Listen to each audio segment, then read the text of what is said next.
Lukisan kaligrafi, cerpen Kiai Haji Mustofa Bisri. Ustadz Bahri sama sekali tidak menyangka, bermula dari kunjungan seorang kawan lamanya, Hardi, pelukis yang capek mengikuti idealismenya sendiri, lalu mengikuti jejak banyak seniman yang lain, berbisnis. Meski bisnisnya masih dalam lingkup bidang yang dikuasainya. Seperti kebanyakan orang seprofesinya, Hardi sangat peka terhadap kehendak pasar. Dia kini melukis apa saja asal laku mahal. Mungkin karena kecerdasannya, dia segera bisa menangkap kelakuan zaman dan mengikutinya. Mungkin karena kecerdasannya, dia segera bisa menangkap kelakuan zaman dan mengikutinya. Dia melukis mulai dari perempuan cantik, pembesar negeri, hingga kaligrafi.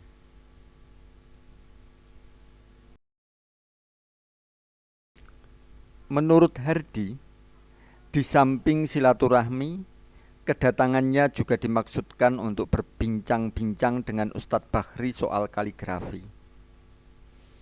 Ustadz Bahri sendiri yang sedikit banyak mengerti soal kaligrafi Arab segera menyambutnya antusias. Tapi ternyata tamunya itu lebih banyak berbicara tentang aliran-aliran seni, mulai dari naturalisme, surrealisme, ekspresionisme, dadaisme, dan entah apa lagi. Tentang teknik melukis, tentang komposisi, tentang perspektif, dan istilah-istilah lain yang dia sendiri baru saja dengar kali itu. Sepertinya memang sengaja menguliahi Ustadz Bahri soal seni, khususnya seni rupa. Yang membuat Ustadz Bahri agak kaget, ternyata meskipun sudah sering pameran kaligrafi, Hardi sama sekali tak mengenal aturan-aturan penulisan khot Arab. Tak tahu bedanya naskhi dan sulus, diwani dan farisi, atau rik'ah dan kufi.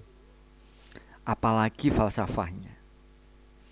Katanya, dia asal menggambar tulisan, mencontoh kitab Al-Quran atau kitab-kitab bertulisan Arab lainnya. Dia hanya tertarik dengan makna ayat yang ia ketahui lewat terjemahan Quran Departemen Agama. Lalu, dia tuangkan ayat itu ke dalam kertas atau kanvas. Bila ayat itu berbicara tentang penciptaan langit dan bumi, maka dia pun melukis pemandangan, lalu di atasnya dituliskan ayat yang bersangkutan. Atau dia tulis ayat yang dipilihnya dalam bentuk-bentuk tertentu yang menurutnya sesuai dengan makna ayat. Ada hurufnya yang ia bentuk seperti mega, burung, macan, tokoh, wayang, dan lain sebagainya. Ustadz Bahri bersyukur atas kedatangan kawannya yang meskipun agak sok telah memberinya wawasan mengenai kesenian, terutama seni rupa. Ringkas cerita, begitu si tamu berpamitan, seperti biasa, Ustadz Bahri mengiringnya sampai ke pintu. Nah, sebelum keluar melintasi pintu rumahnya itulah, si tamu tiba-tiba berhenti seperti terkejut. Matanya memandang kertas bertulisan Arab yang tertempel di atas pintu. Lalu katanya, "Itu tulisan apa? Siapa yang menulis?" Ustadz Bahri tersenyum. "Itu raja. Saya yang menulisnya sendiri." "Raja?" "Iya," kata kiai yang memberi ijazah, "itu raja penangkal jin." "Itu kok warnanya aneh? Sampean menulis pakai apa?" Matanya tanpa berkedip terus memandang ke atas pintu. Pakai kalam biasa dan tinta Cina dicampur sedikit dengan minyak za'faron. Katanya minyak itu termasuk syarat penulisan raja. Wah, kata tamunya, masih belum melepas pandangannya ke tulisan di atas pintu. Sampeyan mesti melukis kaligrafi. Saya melukis kaligrafi, katanya sambil ketawa spontan. Tidak, saya serius ini, tukas tamunya. Sampeyan mesti melukis kaligrafi. Goresan-goresan sampeyan berkarakter. Ini apa pula maksudnya? Ustadz Bahri membatin tak paham. Kalau bisa, di atas kanvas. Tahu kanvas kan? Betul? Ya, 3 bulan lagi kawan-kawan pelukis kaligrafi kebetulan akan pameran. Nanti sampean ikut, ya. Ustadz Bahri tidak bisa berkata-kata, tapi rasa tertantang muncul dalam dirinya. Kenapa tidak?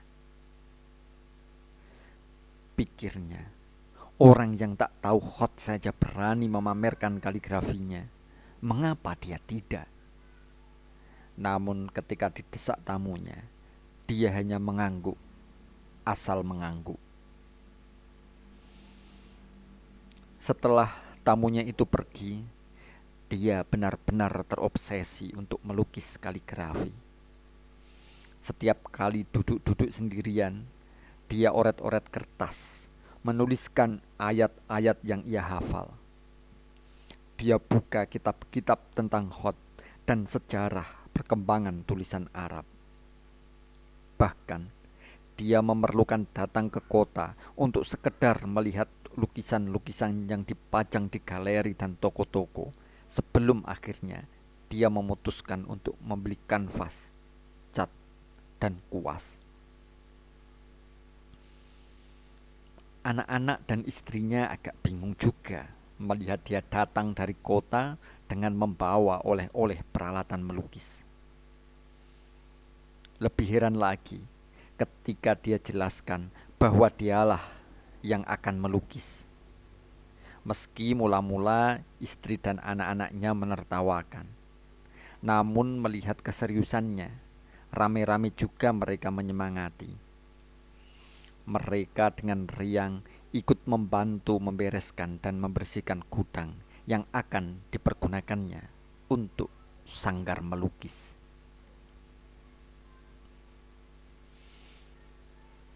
Mungkin tidak ingin diganggu atau malu, Ustadz Bahri memilih tengah malam untuk melukis. Istri dan anak-anaknya pun biasanya sudah lelap tidur saat dia mulai masuk ke gudang berkutat dengan cat dan kanvas-kanvasnya. Kadang-kadang sampai subuh dia baru keluar. Di gudangnya yang sekarang merangkap sanggar itu berserakan beberapa kanvas yang sudah belepotan cat tanpa bentuk. Di antaranya sudah ada yang sedemikian tebal lapisan catnya karena sering ditindas. Karena begitu dia merasa tidak sreg dengan lukisannya yang hampir jadi, langsung ia tindas dengan cat lain dan memulai lagi dari awal. Hal itu terjadi berulang kali. Ternyata sulit juga melukis itu, katanya suatu ketika dalam hati. Enakan menulis pakai kalam di atas kertas. Hampir saja Ustadz Bahri putus asa, tapi istri dan anak-anaknya selalu melemparkan pertanyaan-pertanyaan atau komentar-komentar yang terdengar di telinganya seperti menyindir nyalinya. Maka dia pun bertekad, apapun yang terjadi harus ada lukisannya yang jadi untuk diikutkan pameran. Sampai akhirnya ketika seorang kurir yang dikirim oleh Hardi, kawannya itu, datang mengambil lukisannya untuk pameran yang dijanjikan, dia hanya atau alhamdulillah sudah berhasil menyerahkan sebuah lukisan. Ketika sang kurir menanyakan judul lukisan dan harga yang diinginkan, seketika dia merasa seperti diejek. Tapi kemudian dia hanya mengatakan terserah. Bilang saja kepada Mas Hardi, terserah dia, katanya. Dia sama sekali tidak menyangka. Meski ada rasa malu dan rendah diri, dia datang juga pada waktu pembukaan pameran untuk menyenangkan kawannya. Hardi yang berkali-kali menelepon memaksanya datang. Ternyata pameran di mana lukisan tunggalnya diikut sertakan itu diselenggarakan di sebuah hotel berbintang. Wah, rasa malu dan rendah dirinya pun semakin memuncak. Dengan kikuk dan sembunyi-sembunyi, dia menyelinap di antara pengunjung. Dari kejauhan, dilihatnya Hardi berkali-kali menoleh ke kanan ke kiri, mungkin mencari-cari dirinya. Ada pidato-pidato pendek dan sambutan tokoh kesenian terkenal. Tapi dia sama sekali tidak bisa tenang mendengarkan, apalagi menikmatinya. Dia sibuk mencari-cari lukisannya di antara deretan lukisan-lukisan kaligrafi yang dipajang, yang rata-rata tampak indah dan mempesona. Apalagi dipasang sedemikian rupa dengan pencahayaan yang diatur apik untuk mendukung tampilan setiap lukisan. Apakah lukisanku juga tampak indah seperti ini? Pikirnya. Di mana gerangan lukisanku dipasang? Sampai akhirnya ketika acara pidato-pidato usai dan para pengunjung beramai-ramai mengamati lukisan-lukisan yang dipamerkan, dia yang mengalirkan diri di antara jejalan pengunjung belum juga menemukan lukisannya. Tiba-tiba terpetik dalam kepalanya, jangan-jangan lukisanku diapkir, tidak diikutkan pameran karena tidak memenuhi standar. Anehnya, mendapat pikiran begitu, dia tiba-tiba justru menjadi tenang. Dia pun tidak lagi menyembunyikan diri di balik punggung para pengunjung. Bahkan, dia sengaja mendekati sang Hardi yang tampak sedang menerang-nerangkan salah satu lukisan kepada sekerumunan pengunjung yang bergerombol di depan lukisan itu.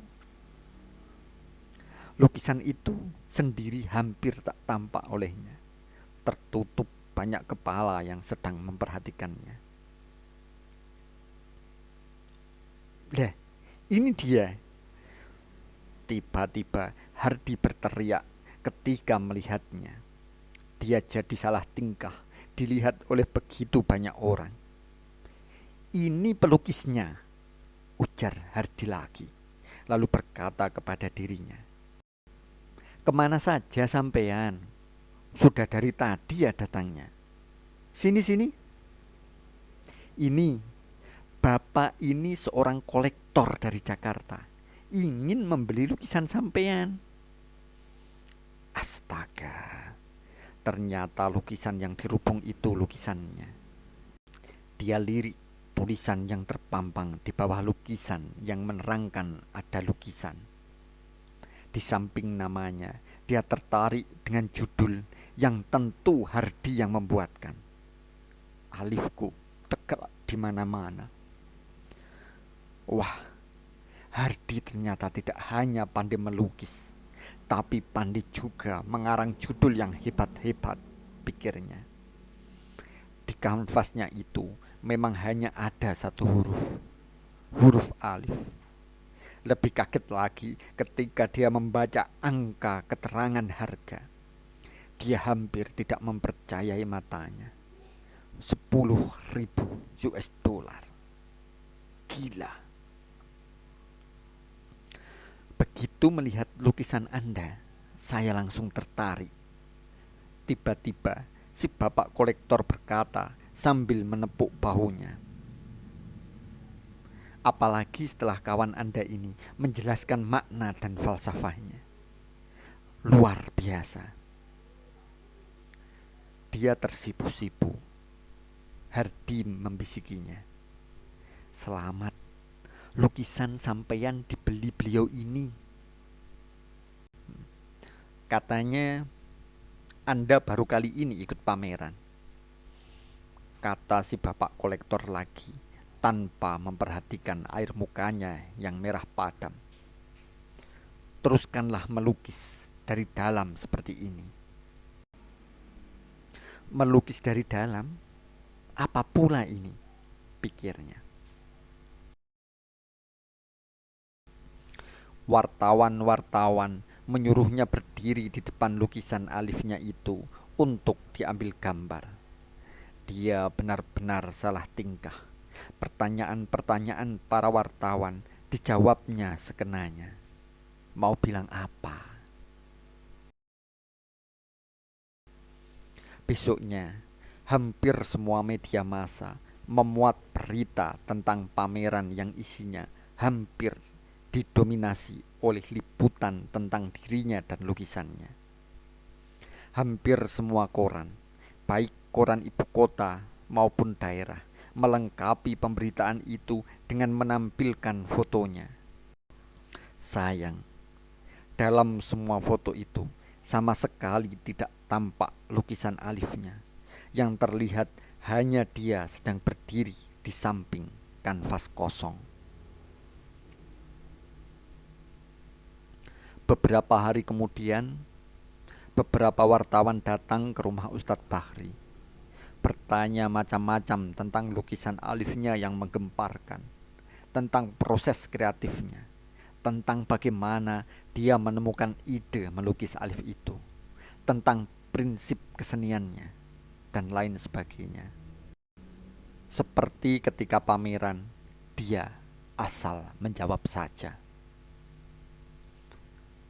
Ketika makan siang, istri dan anak-anaknya ganti mengerubutinya dengan berbagai pertanyaan tentang lukisan alifnya itu pula.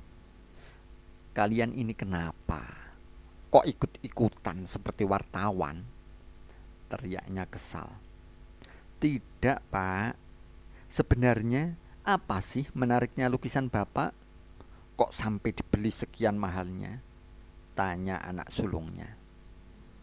Kenapa sih Bapak hanya menulis alif? Tanya si bungsu sebelum dia sempat menjawab pertanyaan kakaknya. Mengapa tidak sekalian bismillah, Allahu Akbar, atau setidaknya Allah, seperti umumnya kaligrafi yang ada?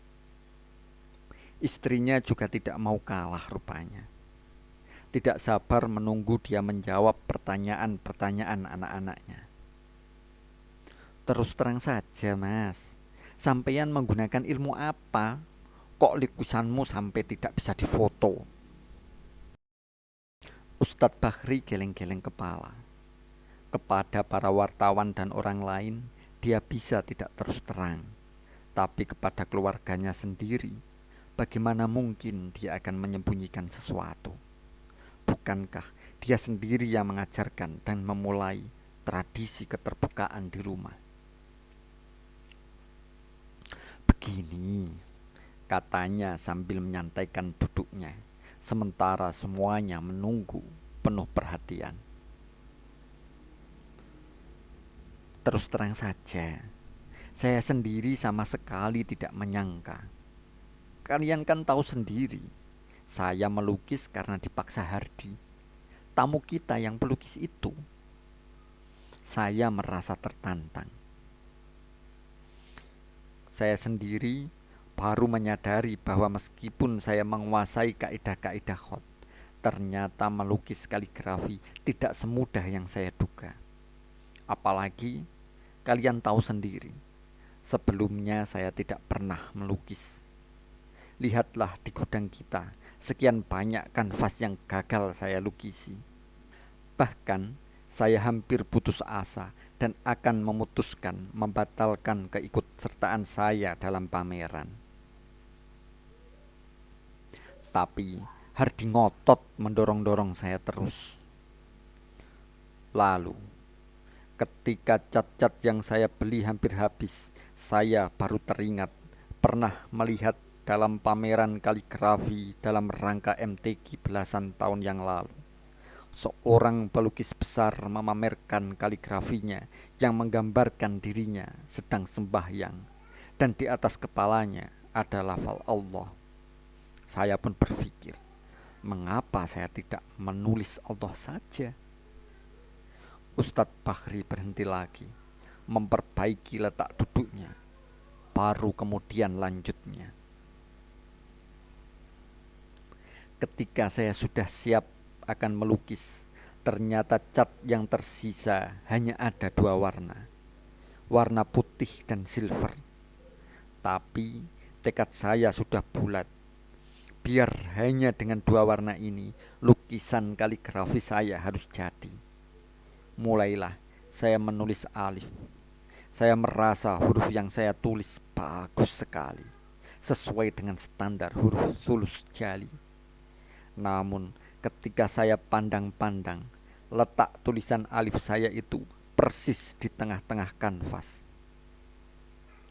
Kalau saya lanjutkan menulis Allah, menurut selera saya waktu itu akan jadi wagu, tidak pas. Maka ya sudah, tak usah saya lanjutkan. Cukup alif, itu saja. Jadi tadinya Bapak hendak menulis Allah, selasi bungsu. Iya, niat semula begitu. Yang saya sendiri kemudian bingung, mengapa perhatian orang segitu besar terhadap lukisan alif saya itu. Saya juga tidak tahu apa yang dikatakan Hardi kepada kolektor dari Jakarta itu. Tapi dugaan saya, dialah yang membuat lukisan saya bernilai begitu besar, termasuk idenya memberi judul yang sedemikian gagah itu. Tapi sampean belum menjawab pertanyaan saya, tukas istrinya. Sampean menggunakan ilmu apa sehingga lukisan sampean itu ketika difoto tidak jadi, dan yang tampak hanya kanvas kosong yang diberi figura? Wah, kamu ini ikut-ikutan mempercayai mistik ya? Ilmu apa lagi? Saya tadi kan sudah bilang, alif itu saya lukis hanya dengan dua warna yang tersisa. Sedikit putih untuk latar dan sedikit silver untuk huruf alifnya. Mungkin ya karena silver di atas putih itu yang membuatnya tak tampak ketika difoto. Istri dan anak-anaknya tak bertanya-tanya lagi. Tapi Ustadz Bakhri tak tahu apakah mereka percaya penjelasannya.